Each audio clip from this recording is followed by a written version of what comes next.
The haunted house. Although the house needed decoration and repair, the Longs decided to buy it.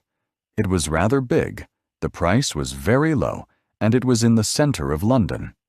Both Mr. and Mrs. Long had jobs in the city, so this was important. There was also a good school nearby for their 6-year-old daughter, Jane, to go to. Some time later, they learnt about the owner of the house and the terrible things that happened there. The first sign of trouble came just before they moved in. The workmen who did the redecoration refused to work in the house after dark. "I'm frightened," one of them said.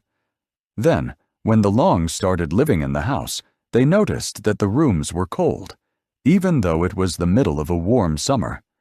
Their daughter began waking up in the middle of the night, screaming. She said she could hear strange voices and that they belonged to dead people.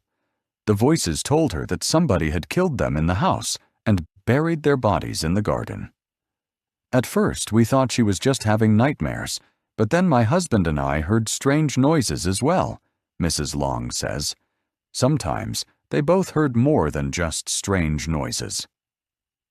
One night, just before George and I went to bed, we heard a woman's voice that seemed to come from nowhere.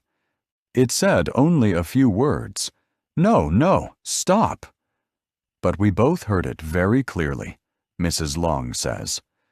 Shortly after this, Mrs. Long learnt from a neighbor more about the history of the house.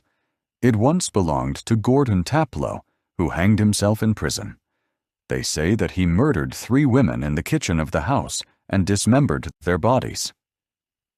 Then he buried the various pieces of the bodies in different parts of the garden. After his arrest and death in 1959, many people bought and sold the house several times, but nobody ever lived in it for very long. Months and even years passed without anybody living in it at all. Mr. and Mrs. Long think that they know the reason for this. Although nobody has found the bodies of the 3 women in the garden, he must have buried them somewhere. Therefore, the house is haunted by their ghosts. My husband and I are not superstitious, but what other possible explanation is there?